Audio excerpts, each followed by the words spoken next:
Welcome to Beerfield. Welcome to the Sunday live stream.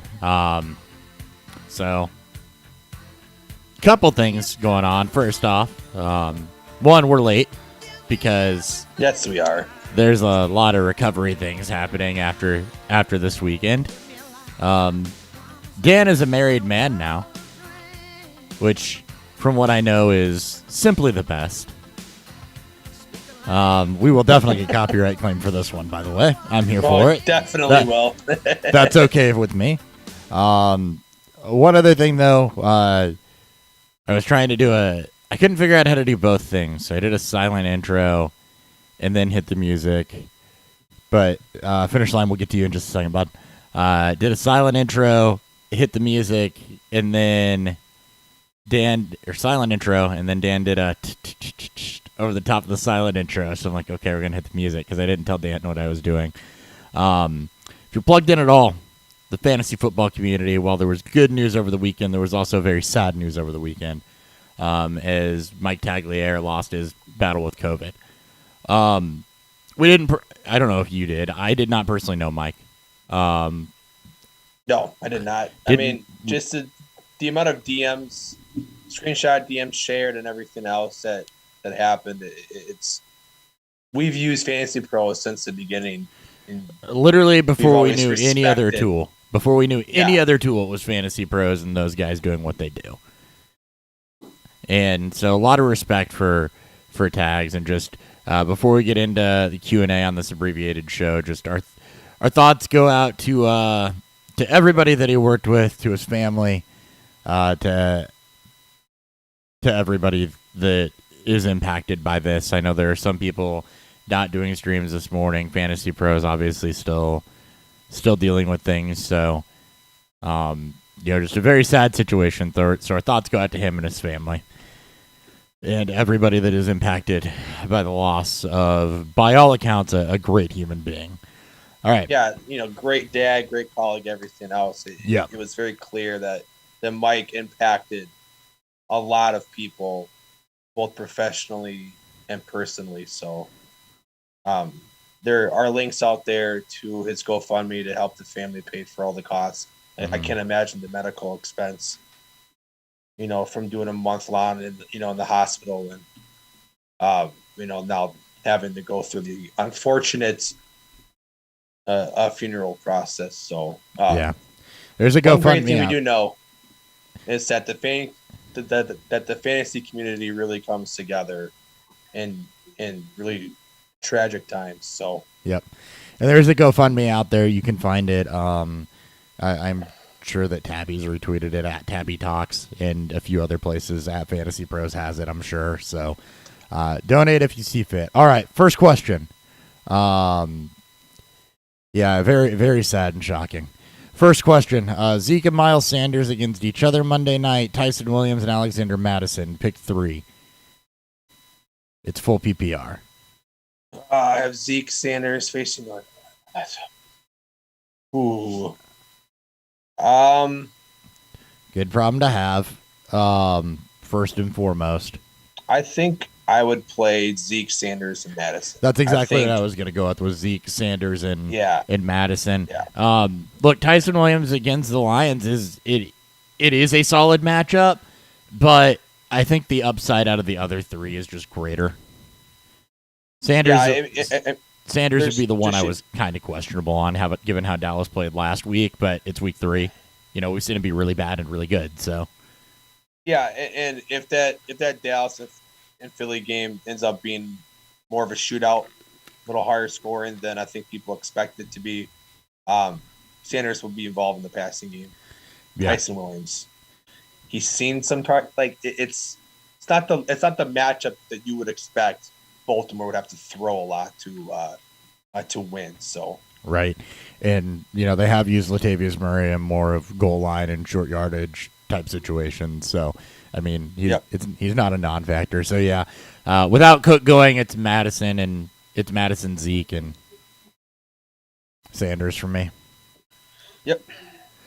Speaking of Dalvin Cook not playing, Dalvin Cook is not playing because of an ankle injury. Some other higher end inactives. T. Higgins is not going to go. He suffered a shoulder injury in practice, so he is out. Target volume, I'm not looking for any cutesy starts in that game. Target volume is just going to swing a little bit more towards Boyd, Chase, and probably Mixon a bit. So just kind of elevates the other guys around him. Let's see who else. Bears are going to be without Deshaun Gibson. Andy Dalton, obviously not playing. We've talked about that a bit. So you'll get Justin Fields in his first start against Cleveland this week. Be interesting to see if the first game jitters are gone and what he can do. Darnell Mooney, in more Bears news, Darnell Mooney had been dealing with an injury throughout the week. He is good to go. Devontae Booker, surprise inactive for the Giants. This links to Saquon Barkley being fully healthy. Only other running back they have active is Gary Brightwell. Because they kept two football. They decided we're going to keep two fullbacks active. Giants gonna Giants, I guess. Okay. So, yeah, I don't know. Giants gonna Giants. Okay. I guess they feel really confident in Barkley. They've got to feel really confident in Barkley because that means he's gonna get a ton of freaking work. Yeah, no shit. Jesus Christ. That's how you're rolling this one. Yeah. Hey, Darren. Cheers, buddy. Deontay Johnson is out. That is really good news for Juju Smith-Schuster, who's gotten a lot more of the target volume.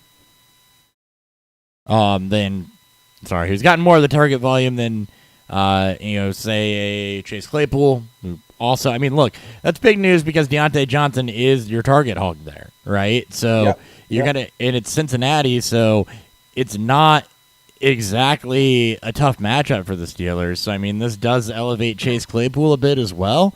And I believe it's going to put James Washington on the field. So it's going to put James Washington out there a lot more. Yeah. Also, the loss of TJ Watt's also inactive. So the pass rush for Pittsburgh will clearly not be as strong. Right. Without TJ Watt, but Dupree's in Tennessee now. So, this game is a game that's probably not going to be what you'd expect either. Pittsburgh's dinged up. Darren wants to know, with Cook's injury, would you start Drake or James White? FPPR. Drake probably gets his revenge game. Drake gets his revenge game against Miami. New England gets Saints at home. And we know that White's usage isn't really dictated based off of game scripts. So I actually like James White. I feel a lot more confident. Basically, we want Drake to be what James White is right now, and you would hope to see more of a impact and carries with the loss of Jacobs, but that tended to seem more to Peyton Barber's side. Yeah, carry wise, you need a lot of efficiency out of Drake. You at least have some insulation with James White there. I would probably lean a little more Drake though, and it's just because it is half PPR, not full PPR. Saints defense has played a bit tough, and I do think that Drake is still going to see more carries of what James White would. So I tend to lean a little bit more towards Kenyon Drake, even if it's not hyper efficient and all of the work is not going his way. And that is purely because it's a half PPR format, not a full PPR format. That's fair. If it was full PPR, I'd be firmly with James White, but got to take a little more into account there with half PPR. Of course.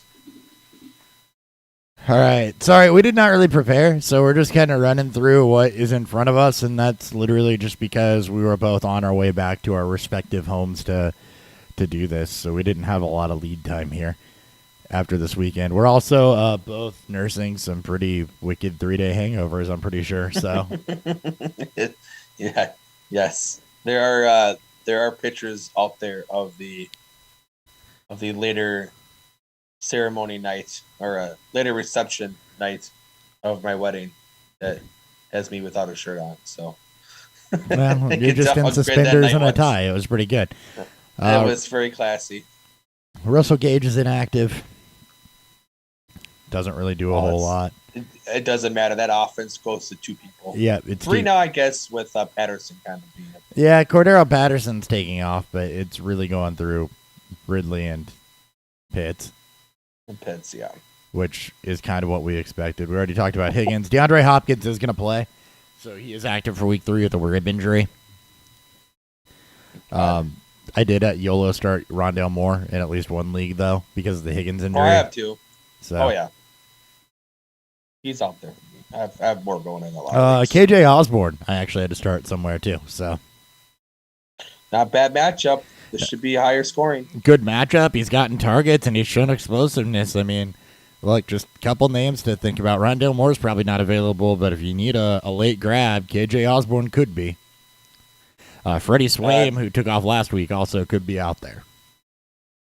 Pascal or Osborne? I had the same debate, and I ended up going Osborne, and it's literally because Pascal has been very touchdown dependent the first couple weeks, whereas Osborne's at least had a little bit more volume and the yardage to back it up. Both games should be shootouts. There should be plenty of points to go around. I just like what I've seen out of Osborne to start the season a bit more than I had Pascal, who's been very touchdown dependent. Yeah, it's tough. When banged up, he may not. It's like like you said, in this game against the Titans could end up being real run heavy with both offenses having their play style would like to be towards more of the ground and pound. Wentz may not have to drop back or may not be dropping back as much as throwing. So I'm with you. I'm with the Osborne. Yeah. Obviously, game script should help in his favor. It should be a shootout. We know his utilization has gone up increasingly higher. Without Delvin Cook, they're going to likely run more 3 receiver sets. And the injury to Irv Smith has really helped propel a third pass catching option. So right. I'm with you. I think KJ Osborne is the play here. It's been more target volume. It's just a little bit more insulated floor. And, interesting point on Carson Wentz and what you just said is exactly why I like Nyheim Hines a little bit more. I love Hines this week. This is a great play for him. Yeah, with both ankles injured, they're going to be game planning to either run the ball, get the ball out quick, really try to protect him and keep him from having to run for his life on 2 injured ankles. So, look, that leads very, very well tonight to a guy like Nyheim Hines. It leads very, very well to Jonathan Taylor this week for Indy. Yeah, exactly. Let's see. Jimmy Smith is active. Oh, huh? Yeah. Okay. Interesting. That's confusing. Saints activated Michael Thomas from the reserve COVID list, but he's still on the reserve PUP list. So apparently you can be on more than one list. You can be on double lists. I guess. Kenny Golladay, rumor is he's going to see reduced snaps because Evan Ingram is finally healthy. So still want nothing to do with that passing attack that's not named Sterling Shepard. I don't either, but I am a little excited for Evan Ingram to come back just to see if they do anything with him and his utilization. And it wasn't pretty last year. Not that it ever really is with Evan Ingram, but we know the guy's got big upside if he's utilized. So I'm curious to see how he's utilized. I did actually plug him in a lineup because, look, the tight end landscape is rough. Again, like it always is. Jack Doyle might actually be a thing again. Yeah, could be. That's how bad it's gotten to a point where Jack Doyle, what is dead may never die for him. What up, Alex? Leonard Fournette, on the other hand, is starting against the Rams. Darrell Henderson, not expected to play, by the way, with the rib injury. Do not get cute with Sony Michel this week. I've kind of been on, Sony Michel being there ups his value, and it does. Terrible, terrible matchup for the run game. Yeah, I mean, what you're truly hoping for is that the game does enter shootouts, and that there's a couple more checkdowns. Because from an efficiency standpoint, as a rusher, it's going to be bad for him. So avoid. If you're going to play him, it's to hope that he catches some passes. Oh man, Chase or Sutton in half PPR. That's a good problem to have. Sutton. It's Sutton because of the matchup. God, that is so tough. It's a good Without problem. Higgins.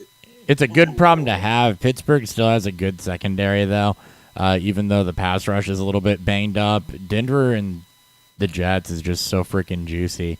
You know, I guess you could make the argument, kind of the counter argument against Sutton is that the Broncos do go up early. They're just going to ground and pound with Williams and Ingram. And it's going to take away from Sutton's utilization a bit, which may lead more towards Chase. But the matchup is so much better for Sutton that I lean Sutton. We don't. Yeah, I mean, pick your narrative. Chase hasn't done enough in a short, 2-week career to expect him to just like. We expect him to elevate his game without Higgins. Expect that volume to hopefully be there, but I'll take the hopeful Jets can keep the game competitive long enough. We saw Sutton dominate last week in a game where many of us expected that to go lopsided, and it did even to an extent. So I think you're firing up Sutton, and I think right now he's a borderline wide receiver 1. So yeah. How worried are you about the Ravens defense? Feels like half their team is inactive. Well, thank God they're playing the Lions. Yeah, Jimmy Smith is back. Derek Wolfe is out, or Darius Washington is out. It is a thank God they're playing the Lions, right? You're not worried about them from that perspective. From a fantasy perspective, though, where you need playmakers, the Lions, look, they will shoot themselves in the foot some, but I think you probably got some better streaming options this week as well if you decide that you want them. Like if you don't want to go the Baltimore, defense route because you're afraid of the injuries. What does suck from a fantasy's perspective is that this isn't going to be a very high vertical passing game. That's just not what Detroit wants to do. So you're hoping that you can get some sacks in the Baltimore defense and you get one of those Garopp or those Goff turnovers. But this may not be the perfect game to target if you're afraid of playing Baltimore's defense because they may not get the turnover chances if they can't get out. If they can't get going quickly. So Bills, Pats, Niners, and Saints available. So Saints against New England. I like that game to stay at least a bit low scoring, even though they're not gonna. Mac Jones is. I actually like the Pats in that matchup. Yeah, I do Winston too. still has turnover problems. Yeah, we'll take sacks. Come again? Sorry. No, I'm saying that Winston has the turnover issues and he will take sacks. So Winston. Sorry, I thought you said Wentz. Yeah. Winston. Yeah, I do like the Patriots in that matchup too. I think I like 3 of those actually, probably better than I like the Ravens this week because I don't hate the Bills against Washington either. That's another one that should look a lot like that Buffalo Steelers game did, where it should be relatively low scoring as well. But I think that the Pats are probably a better run than the Ravens. And of course, now that we say that, that game is somehow going to end up being 50-0. But I'm kidding. There's no way. Scoring shootout with no turnovers. Yeah, there's no way that goes that route. I like the Pats. I'm with you. I would just grab them in yellow. Do that. Joey Bosa is going to play after being banged up against the Chiefs. Don't know that moves the needle a whole heck of a lot. No, not for me. Like I mentioned, Hopkins is going to play with a rib injury. We already talked a bit about Darrell Henderson and Sony Michel. Here's another question. If I have Lamar, Mixon, Gibson, Swift, Keenan Allen, Terry McLaurin, Justin Jefferson, and Mark Andrews in a 12-team PPR, do I trade Swift and Jefferson for D-Hop? No, you don't. You're giving up too much for that. Like that, it's not a steep increase to go from Jefferson to Hopkins, and you're giving up Swift on top of it, who should easily be a top 12 back for most of the season. You do not do that, no. And I don't know if there's a receiver that I think I would make that trade for to move up from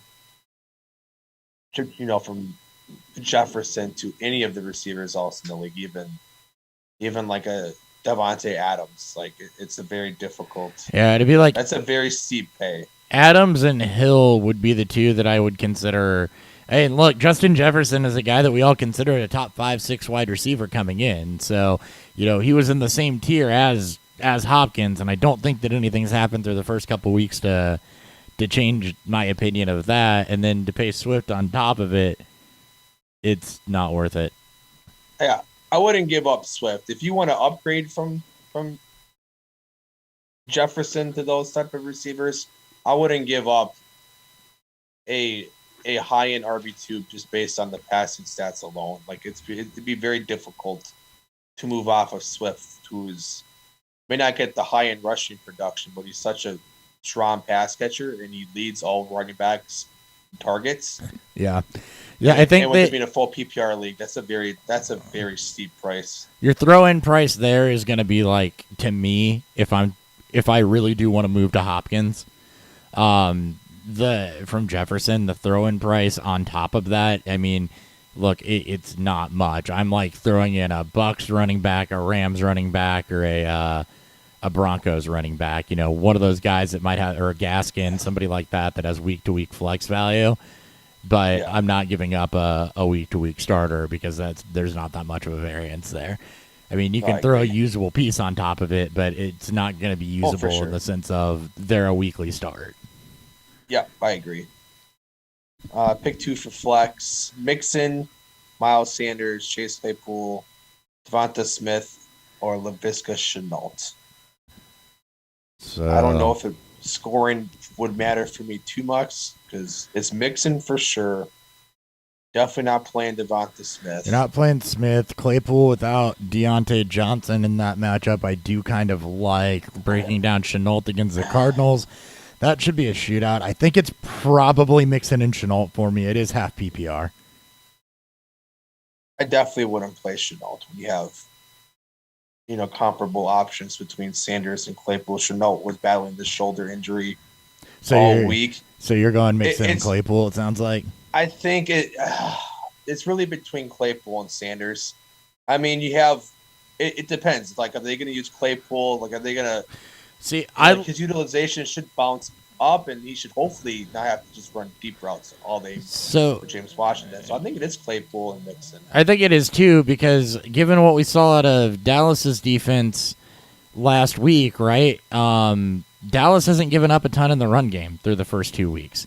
The Bucks didn't get a lot done in the run game week 1. The Chargers didn't get a lot done week 2. Yes, they were vulnerable, but it's not a great matchup for Miles Sanders given what we've seen out of the first 2 weeks. So I'm definitely more towards one of the wide receivers. I kind of agree with what you say with Shenault and the shoulder injury. At the same time, I like that Jags-Cardinals game to be a much higher points game, much more passing happening probably than the Bengals-Steelers game, but with the Johnson injury, I can't hate on the Claypool pick either. I think that there's similar upside between the two.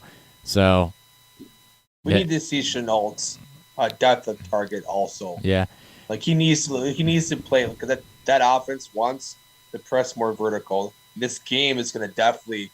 I mean, both Marvin Jones and DJ Chark are top 10 in air yards for 2 weeks. That means this team wants to play it high. And with Shenault getting a lot of targets, he's not turning that into much production. We need to see, hopefully, his usage or how they're being used. It's a better situation for him. So, Trey Sermon or Cole Beasley, full PPR. I think I'm on the Trace. I'm actually going to do a Sermon here because there's, again, nobody else behind them. The Packers have a weak run defense. Yeah. And it's. I mean, they're down to Kerryon Johnson in that depth chart. It's going to be Trey Sermon. He's going to get a shot, should get the majority of the carries. Like I said, Washington and Buffalo, I think, is going to be a lot closer to what Buffalo and Pittsburgh was in week 1. Which is basically, I don't really want ancillary pieces there. Yeah, and it's tough because even it's how much volume is going to be going to Beasley's way, and how much are they going to need Josh Allen to throw if they get up to an early lead. It could be Right. like what we saw against Miami, and Josh Allen just isn't being asked to do much, and we know that this offense is okay letting the defense and the running game kind of control it. For sure. Let's see. Darren made a trade. He traded. Let's see. Chase Edmonds straight up for Gronk to grab a piece he needed on the dynasty league. He has deep at running back, thin at tight end, no premium. I'm okay with that. I don't know that Edmonds is necessarily a long-term dynasty piece so much as he is as a Band-Aid. If you're going for it, you're going for it. And if you're that weak at tight end, go get a difference maker at tight end, which could put you over the top. I think I'm okay with that, especially as deep as you are at running back.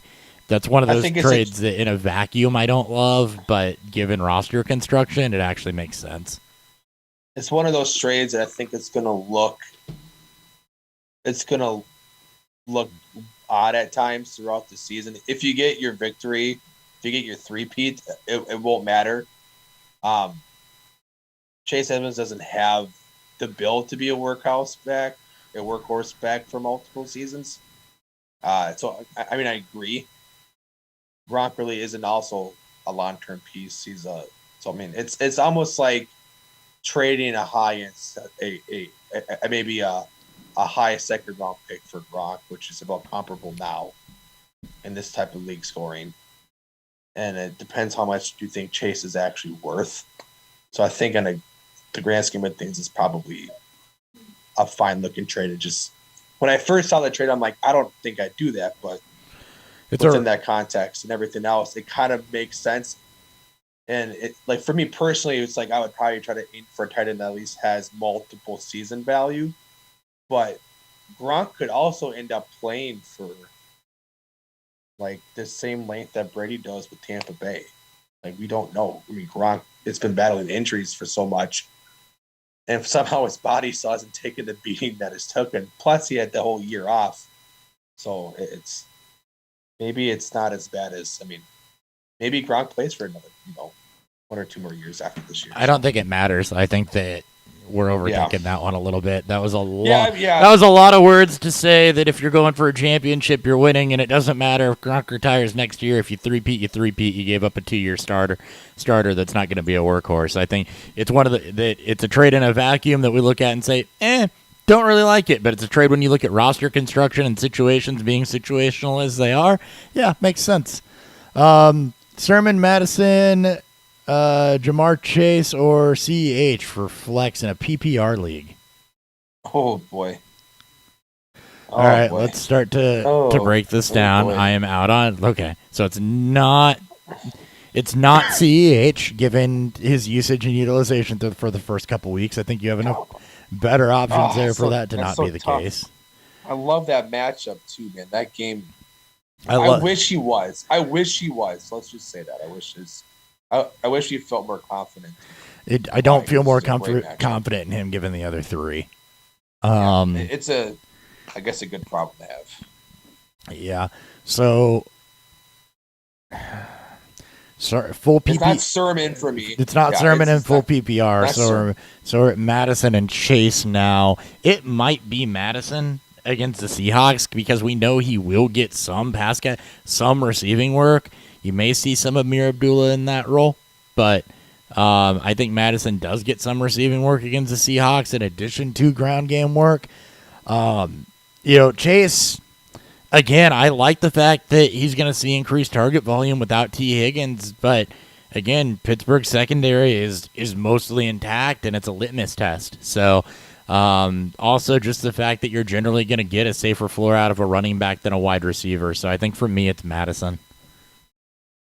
Yeah, I think I'll lean Madison there. I mean, it's all 4 of these guys could end up being great plays. Kalai could get his usage. I know there's been some talk that they want to get him going early on to help gain back that confidence. Sturman, I mean, it's a good matchup in terms of the ground and pound.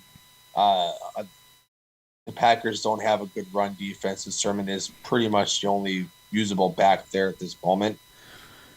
They're playing in San Francisco, though, not out of the realm of possibility that the Packers end up and the 49ers have to pass, and that, to me, kills Trey Sermon. So, yeah, and he's not we need to script-proof. see a little bit more from Jamar Chase in terms of target volume. We expect it to be increased, but only 4 targets last week against the Bears, even in a bit of a comeback mode. So, I'll Madison. We know we have never seen Madison as a full-time starter healthy without Cook playing. So it'll be interesting to see if what the actual volume splits look like. Yeah, it absolutely will be.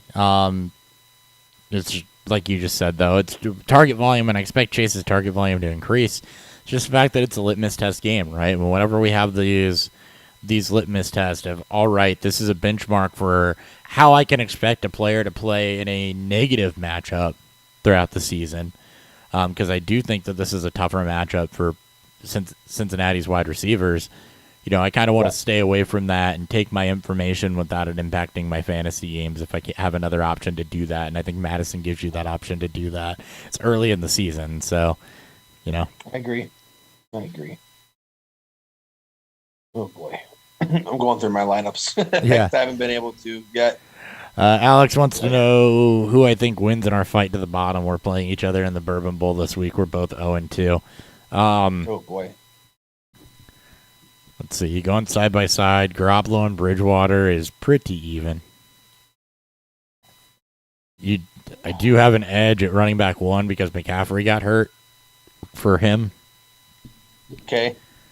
Probably a slight edge of Montgomery over Tyson Williams. He's got an edge at wide receiver 1. He's just got the wide receiver edge. I might have the tight end edge. It depends on if Kittle actually gets utilized. Given Green Bay's terrible pass rush, he should. And he's got to put Madison in the flex five. Prescott. It's going to be close, man. I think that it's not as lopsided as the projections say it will be towards me. I think that there's a real possibility where, especially with your wide receiver group, that they might actually pull you a victory from the jaws of defeat. But at the same time, I do think quarterback in the flex versus, the fact that you got to put Trey Sermon there and a couple other matchup lopsidedness. I think I got it, but I don't know. Both teams have been pretty not great to start the season, but all right. Ricardo Milo's my hero. Yeah, indeed. Good luck. So welcome. Start 2, Gibson, Swift, Adam Thielen, or Cortland Sutton. Half-point PPR, and then we'll answer that one first, and we'll answer the other one. Because I also have that multiple problem in multiple leagues. So okay. Start 2, Gibson, Swift, Thielen, and Sutton. I'm for sure starting Sutton. And I don't know how you set Swift right now. I don't even know how you can sit. Oh, boy. Again, that's a really good problem to have. Oh, boy. I don't know how you sit Swift right now. Thielen's got a great Swift matchup, though. I would honestly probably go Thielen and Swift over Sutton. I like Sutton, but again, there is the game script thing to where if the Broncos go up early and the Jets are hapless against a really tough Broncos defense, if they just start ground and pounding with Williams and Gordon, I see a scenario where the Broncos passing game gets taken out of the equation, which hurts Sutton's volume. You see it a lot with offenses that are out of sync and bad defenses to where it's not as good for the wide receivers as you'd think because the volume isn't there, whereas Thielen is in like that creme de la creme of matchups where you have two good offenses against two defenses that can give up a bunch of points. I think it might be Thielen and Swift for me. Okay. Well, then we'll put Thielen in there. Now, the real question is it Swift or Sutton? I still like Swift, again, running back versus wide receiver, running back that's involved in the passing game pretty heavy. So, he's not really being taken off the field. He's been a bit better than what Jamal Williams has been. They're at home in a dome, which does help a little bit. And then the Ravens being banged up on defense. Okay. Yeah, I'm still pretty torn between Swift and Sutton, but I'll play Thielen. Game script for sure lends in that favor. Gibson, just we haven't fully seen what the role carved out will look like, and they get Buffalo on the road. Swift is still a fair amount of snaps to Jamal Williams, but the pass catching role and the fact that Baltimore should be up, hopefully comfortably, by at least the second half, and this will blend towards more pass catching volume. It may look ugly to start between Swift and Sutton, but I think Swift will make that second half come back. So yeah, and I could be completely wrong about that Cortland Sutton game script, trying to lay it out, but that's just it's a possibility that I see that takes me off of Sutton just a hair. It's not like the Jets have been productive from an offensive standpoint, right? So it could easily be that way, right? And we've seen both backs be okay for Denver in an equal 50-50 split. So, and then the second part of the question was Dak or Jalen Hurts, and I've been having to make this decision all week. It's a Dak for me. I've gone back and forth. I'll be completely. I had Hurts in originally, or I had Dak in originally. I've switched to Hurts in some leagues. I'm probably going to split play them. Like I have like 4 or 5 leagues I have to make this decision with. I'll go back and forth on it because both defenses are better than expected. Both teams are comfortable not going into shootouts based on the offenses that they're playing, especially Dallas with that improved defense. So it's Dak based. It's a true coin flip to me because I think Hurts has a higher rushing upside, but Daxton should have the more efficient passing numbers. So. Yeah, and I also would feel bad to say Gibson too as my second round pick.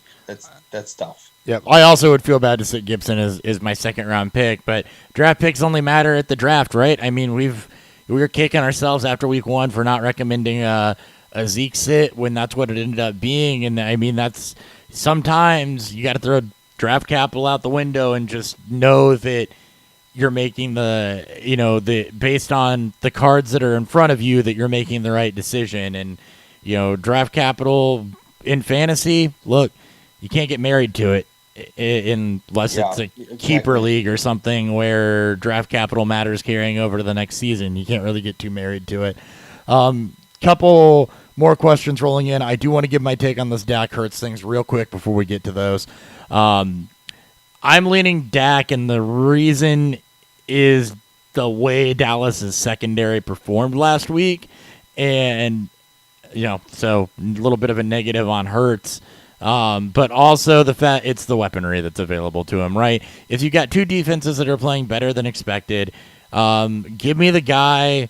You got 2 quarterbacks that do have some rushing floor. Hurts obviously has more of a rushing floor, but give me the guy with the better weapons around him and the guy with more NFL experience under his belt to be able to adjust to that and play in that type of scenario. I like Jalen Hurts. That's well documented, but I do lean Dak Prescott because of the artillery that's available to him. I think that the Dallas defense last week showed that they could give younger quarterbacks some fits, and I think that could be a little bit tough for Jalen Hurts. Just my thoughts on it. Okay. I got to keep going through my lineup, so you'll talk. I'll give my thoughts. Yep. So we got about 50 minutes. Darren's asking about Christian Kirk or Amon-Ra St. Brown. And half PPR, it's Christian Kirk pretty easily for me. St. Brown, you haven't seen get the volume yet. We like him, but Cephas has been the clear-cut wide receiver 1 there. Christian Kirk and Rondale Moore have kind of we've talked about it a lot earlier this week. Kirk's got the edge in snap count. Moore's got the edge in productivity. They're both viable. It's a plus matchup for them. And Juju or Hollywood, flex PPR. Now that one's interesting. Hollywood's upside has been fantastic. Yeah. And I think his usage from short to intermediate to deep is great. Juju, we should expect to see volume increase. But I mean, it's hard to ignore the production that Hollywood's been put up in.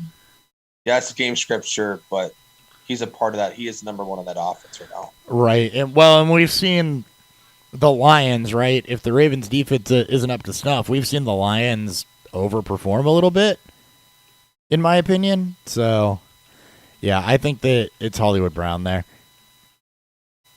Juju's more of a floor play than anything.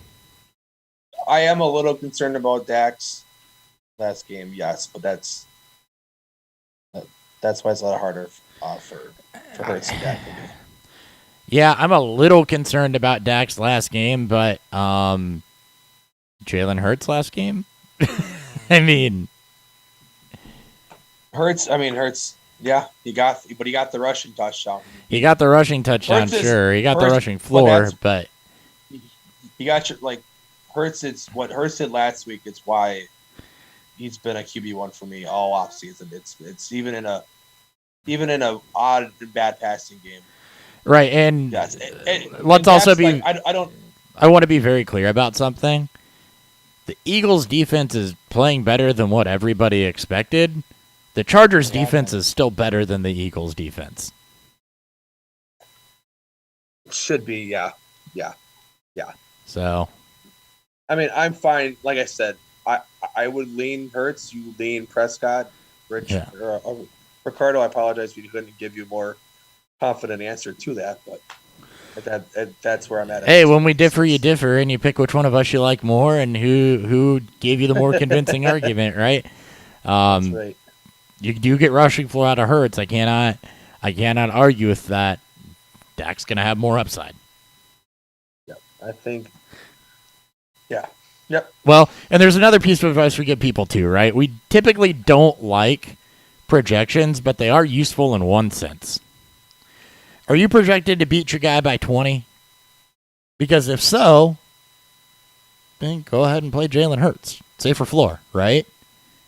It's gonna be close. You throw the guy at the higher ceiling out there. That's right.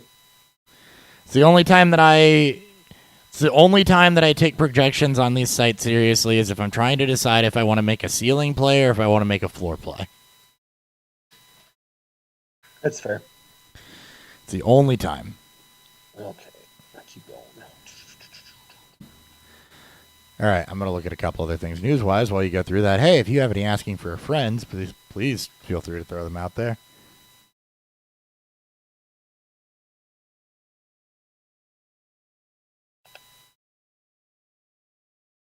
Make sure we didn't miss anything big on the inactive front. I mean, we already talked at length about the 49ers, but just in case somebody's been living under a rock until 10 minutes before kickoff, everybody's hurt except for Trey Sermon. Antonio Brown is out this week. Saw a lot of Scotty Miller ads. Look, it's just going to be Tyler Johnson also should see an increase. Tyler Johnson will see some. It's probably just going to be more Evans, Godwin, Gronk. I mean, I would expect not one. You make a good point about Tyler Johnson, who showed good in some limited work, right? I mean, there's going to be some splits there. It's going to be it should just consolidate the target volume more to Evans, Godwin, and Gronk. I mean, you're going to see at least one Scotty Miller deep shot. It's just HUD is we don't quite know who the true number 4 is, and that's going to take over Brown's spot. Johnson and Miller can both play outside. I know a lot of projections are going to lean towards Scotty Miller. I just know for sure we're going to get at least one Scotty Miller deep shot, if not two. A little more amusing stuff before we talk Dolphins for a brief moment. You did see that Lyle Collins' suspension, part of it was because he tried to bribe the testing official. So I read that during the news. I had a slight a chuckle on air. I was like, "That's pretty funny." Wait till you get to the spot. That's fucking. It's ridiculous. Pretty funny. Love it. Oh yeah, Dolphins. Tua Tagovailoa placed on IR. He'll miss at least 3 weeks. So, Jacoby Brissett show. I guess we'll see what Brissett still has. I mean, we saw last year what. No, we didn't. Never mind. 2 years ago. 2 years ago was the Jacoby Brissett show, right? Yes. Yeah, it was 2 years ago. Yeah. It all runs together after a while. Kenny Stills is active for the Saints. Who's that? Kenny Stills. He's playing he's back with the Saints? He's back with the Saints and he's active. Wow, look at him. Look at him. I mean, he knows the offense, and it's a terrible wide receiver situation there right now. I got one for you. Marvin Jones or Melvin Gordon in a full point PPR. Marvin Jones. Yeah, I'm in the same boat. I am starting Marvin Jones. I actually picked up Marvin Jones in waiver wire roulette, which is my no benches league.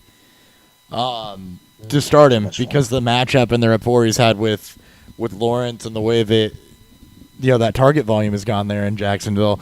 Melvin Gordon, It's a good matchup this week. It's a gut feeling. Not based on anything. It's a great matchup for them. It's a great matchup for them, but given the efficiency of Javonte Williams, I'm kind of targeting this week for a Javonte Williams breakout, honestly. That's what the whole timeline. In the Dynasty League where I own both of them, or have both of them on my roster, I swapped them. I'd been riding Gordon and sitting Williams. I swapped him out there because I've got Williams going in a DFS lineup. I've sneaking suspicion. I don't know why. Sneaking suspicion. Javonte Williams breakout. Well, I do know why. It's because he's been the more efficient of the two, and I think they're both going to get plenty of work. So higher upside. That's right. I don't think I had any super fun asking for friends. I think I had some really gross ones, but could be fun. I dropped Nelson Aguilar in a league, I think, to pick up Zach Pascal and start him. I bet that hurt a little bit. It hurt a little bit, but not a lot. Not a lot. Do that. That feels gross. No.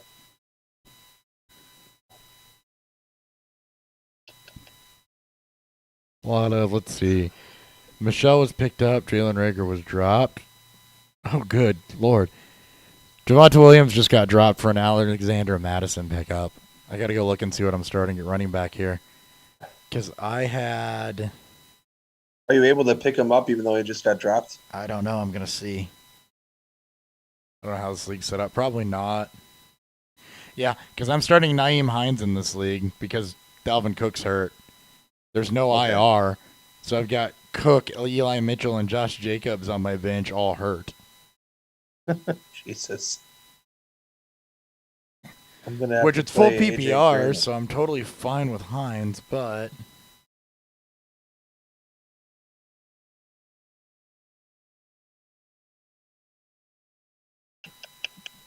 it doesn't look like you can go pick him up. Yeah, no, it'd have to be a waiver claim. Wouldn't process. Trey Sermon's my other option. So do you like Sermon or Nyheim Hines more in full PPR? Ooh.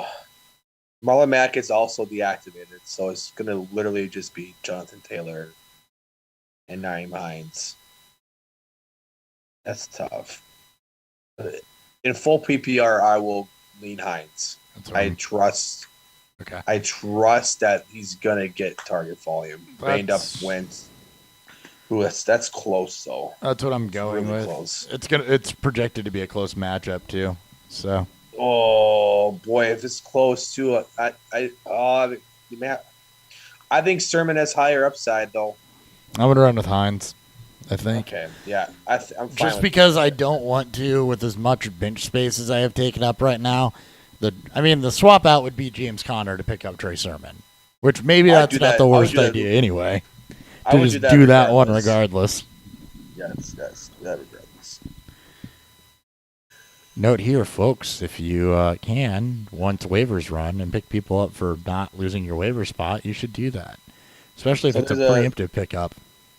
There's a Debbie league that I'm in That's I get to roll out Kyler Murray and Christian Kirk and Rondell Moore because Higgins is not going. I'm gonna have all three. So here's to Arizona being able to keep throwing the football all game. Oh, okay. That's done. They play at 7:20. See, the problem is that the.